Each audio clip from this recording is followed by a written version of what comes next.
नमस्कार दोस्तों, last video में हमने कार्ल पियर्सन की पद्धति के छोटे सवाल किए थे। तो कार्ल पियर्सन की पद्धति अब यहाँ पूर्ण होती है और चैप्टर की तीसरी और अंतिम पद्धति की ओर हम आगे बढ़ते हैं। तो तीसरी पद्धति का नाम क्या है दोस्तों? स्पीयरमैन की क्रमांक सहसंबंध की पद्धति। स्पीयरमैन की क्रमांक सहसंबंध की पद्धति। अब दोस्तों, इस पद्धति का उपयोग हमें कब करना है? इस पद्धति से सहसंबंधांक यानी आर कब गणना करनी है? तो इस पद्धति का उपयोग दो परिस्थितियों में किया जाता है। नंबर 1, जब सूचना गुणात्मक दी गई हो। गुणात्मक यानी दोस्तों जिसको गुणधर्म में दर्शाया जाता हो। किसी भी कर्मचारी की प्रामाणिकता, किसी भी कर्मचारी की होशियारी, सौंदर्य, उसकी दिखाव, तो ये सारी जो गुणधर्म के आधारित जानकारी होती है। तो हमारे पास यदि गुणधर्म के आधारित जानकारी हो, जिसे हम गुणात्मक जानकारी कहते हैं, तो गुणात्मक जानकारी दी गई हो तब इस पद्धति का उपयोग किया जाता है सहसंबंधांक ज्ञात करने के लिए।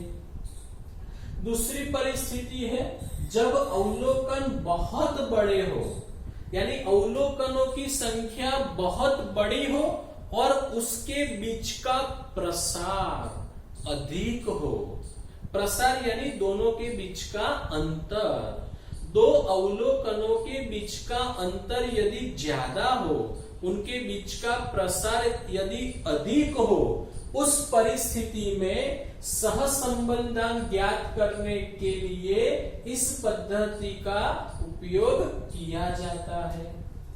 इस पद्धति के अंदर सहसंबंधांक ज्ञात करने के लिए हमारे पास सूत्र है, एक ही, दूसरा भी एक है, पर दोनों एक साथ में यूज नहीं होंगे। दूसरा मैं समझाता हूं इसके साथ में। R बराबर 1 minus 6 sigma T square upon n square minus 1। अब ये जो है ना, ये बट n स्क्वायर माइनस 1 ये इसके बट्टे में है, 6 सिग्मा डी स्क्वायर के बट्टे में है, ये 1 अलग से है। ऐसे आप संलग्न लाइन जोड़ देना, बना देना। जहां पे किसको हम क्या कहेंगे? तो कैपिटल R जिसको हम कहेंगे क्रम, इंग्लिश में जिसे कहेंगे रैंक।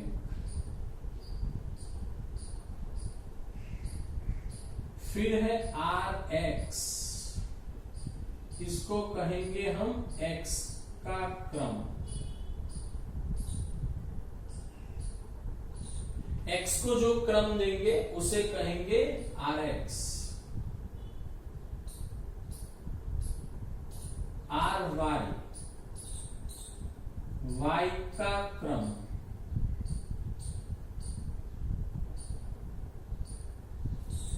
फिर हमें D ज्ञात करना है। D कैसे?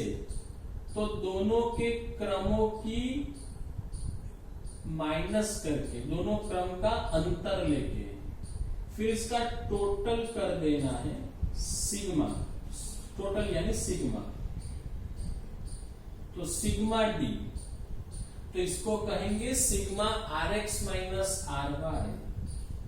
इसका टोटल हमेशा क्या मिलेगा दोस्तों? हमें 0 मिलेगा। फिर आगे D का हमें स्क्वायर करना है, मतलब RX माइनस RY जो है उसका स्क्वायर करना है। फिर उसका टोटल करना है sigma. Sigma r x minus r y का होल स्क्वायर। इसको हम क्या कहेंगे दोस्तों? दो चल के बीच के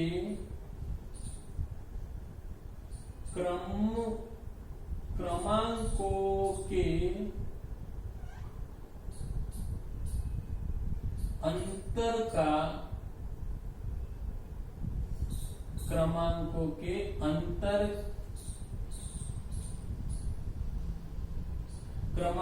के अंतर के वर्गों का योग।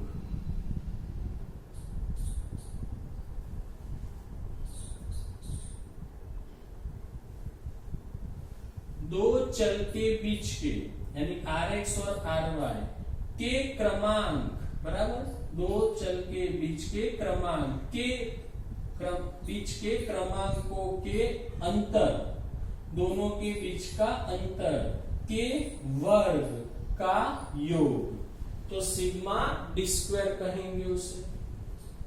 फिर n बराबर हमें क्या लेना है दोस्तों? अवलोकनों की जोड़।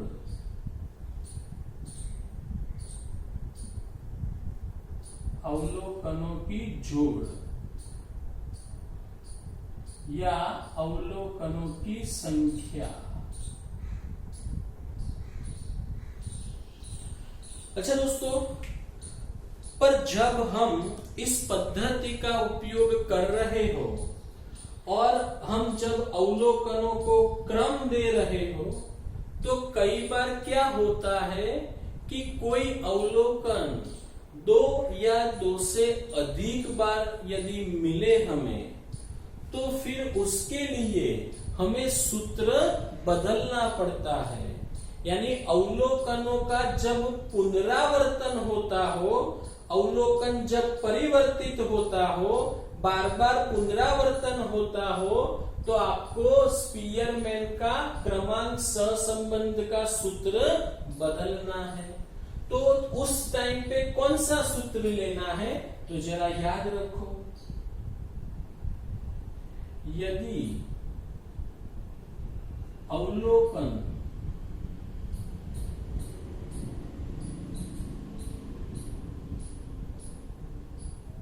पुनरावर्तित होते हो,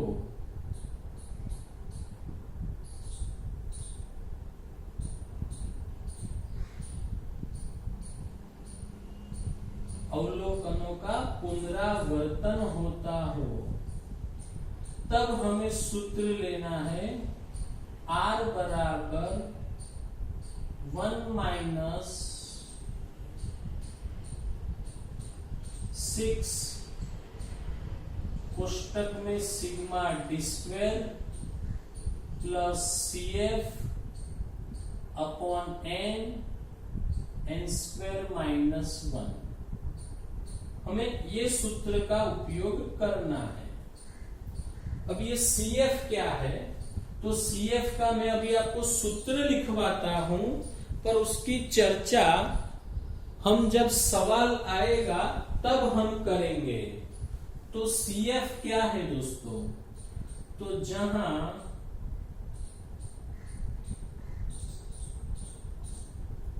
CF बराबर आपको लेना है सिग्मा m घन माइनस m अपॉन 12। क्या लेना है? CF बराबर m घन माइनस m अपॉन 12, उसका योग लेना है। अब दोस्तों ये m क्या है? तो अवलोकन कितनी बार पुनरावर्तित होता है,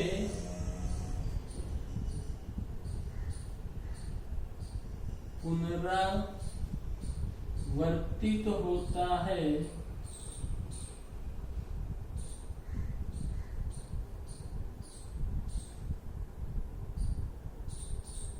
उसकी संख्या। 2 बार पुनरावर्तित होता हो तो m बराबर 2 लेना है। 3 बार पुनरावर्तित होता हो तो m बराबर 3 लेना है। यानी अवलोकन कितनी बार पुनरावर्तित होता है उसकी संख्या हमें लेनी है। ओके दोस्तों, आगे बढ़ता हूं, सवाल करते हैं। अच्छा, स्पीयरमैन के सवाल मैं खुद लिखवाऊंगा आपको और बाकी का काम आपको घर पे होमवर्क में करना है। सवाल मैं खुद बनाता हूं। चलो, क्रमांक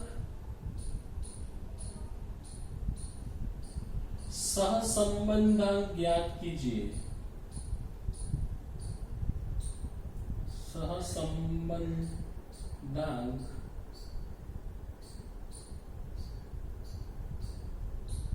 ज्ञात कीजिए।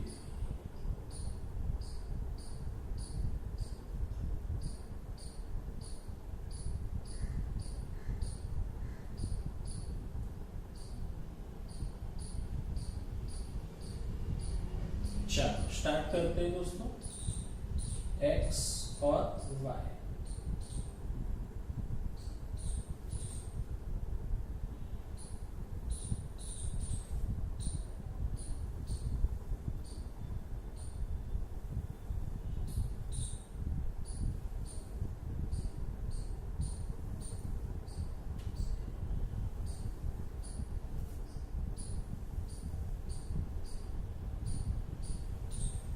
चलो 25, 18, 28, 20, 30, 21, 35, 55, 60, 78, 80, 72, 51 और 50। अच्छा, सवाल में आपको स्पष्ट रूप से ऐसी सूचना दी गई हो दोस्तों, क्रमांक सहसंबंधांक ज्ञात कीजिए, तब ही आपको इस पद्धति का उपयोग करना है। आपको देखना क्या है दोस्तों कि अवलोकनों में देख लो, x के अंदर और y के अंदर कोई अवलोकन पुनरावर्तित होता है? किसी भी अवलोकन का पुनरावर्तन हो रहा है? तो कि नहीं। तो आपको सूत्र ये लेना है, पहले वाला। और यदि किसी भी अवलोकन का पुनरावर्तन होता हो तो आपको ये सूत्र लेना है दूसरा, CF वाला। ओके दोस्तों, स्टार्ट करते हैं। तो सूत्र में आपको लिख लेता हूं नीचे। पहला सूत्र लेना है R बराबर 1 minus 6 sigma d square upon n कोष्टक में n स्क्वायर माइनस 1। ओके दोस्तों, चलो तो सबसे पहले हम x को क्रम देंगे, जिसको हम क्या कहेंगे, Rx। x का क्रम कैसे देना है? तो जैसे हम स्कूल में दोस्तों बच्चों को नंबर देते हैं, बिल्कुल वैसे जिनके मार्क्स, जिनके अंक सबसे ज्यादा होते हैं उनको हम पहला नंबर देते हैं, उससे कम अंकों वाले को दूसरा नंबर। तो यहां भी आपको वही करना है। तो मुझे बताओ, सबसे पहले आप एक नंबर, सबसे बड़ी संख्या कौन सी है, 35, उसे एक नंबर देंगे। उससे छोटी है 30, उसे 2 नंबर। चलो फिर 30 के बाद कौन है, 28, उसे 3 नंबर। 28 के बाद 25 आएगा, 4 नंबर। फिर आएगा 21, 5 नंबर। फिर आएगा 20, 6 नंबर। और लास्ट में 18, 7 नंबर। चलो उसी तरीके से दोस्तों y को क्रम देना है, जिसको हम क्या कहेंगे, ry। y को क्रम देना है। तो बताओ मुझे सबसे बड़ी संख्या कौन सी है, 80, तो 1 नंबर। 78, 2 नंबर। फिर 78 के बाद 72, 3 नंबर। 72 के बाद 60 4 नंबर, 60 के बाद 55 5 नंबर, 51 6 नंबर, 50 को 7 नंबर। चलो अब हम डी ज्ञात करेंगे। डी कैसे ज्ञात करना है? देखो मैंने पहले दोस्तों Rx ज्ञात किया, फिर Ry ज्ञात किया, अब डी की बारी है। Rx माइनस Ry, दोनों के क्रमों का अंतर लेना है, तफावत लेना है, माइनस लेना है, Rx माइनस Ry करना है। तो 4 माइनस 5 करेंगे -1, 7 माइनस 4 तो 3, 3 2 तो 1, 6 में से 1 तो 5, 2 में से 3 -1 -6।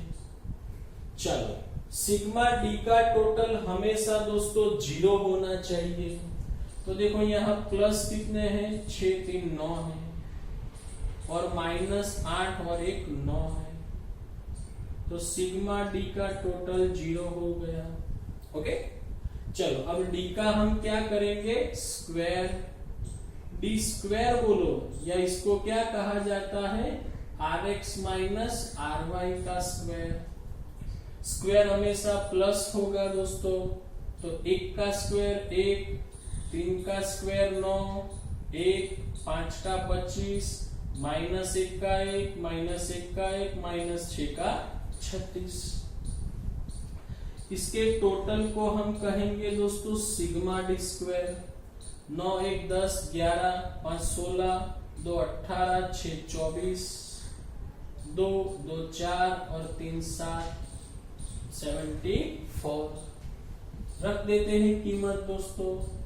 1 माइनस 6 गुणा 74 n 7 है। 7 का स्क्वायर 49 होगा, बराबर है ना।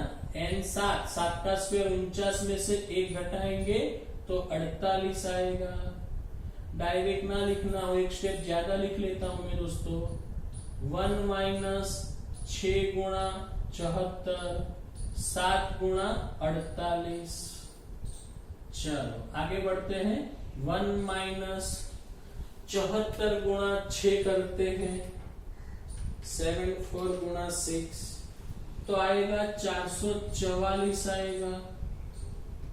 फिर 48 गुणा 7 करेंगे तो 336 आएगा। चलो बराबर 1 माइनस 444 को 336 से भागेंगे तो आएगा कितना आएगा, -1.32 आएगा। अब 1 में से 1.32 आप घटाओगे तो आंसर आएगा -0.32। बोलो आर की कीमत किसके बीच में मिलती है, -1 से 1 के बीच में। तो आंसर हमारा आ गया है -21 से 1 के बीच में। दोस्तों मैंने जो थियरी चलाई, जो सूत्र समझाए, उसे आप ध्यान से एक बार लिखकर याद करना।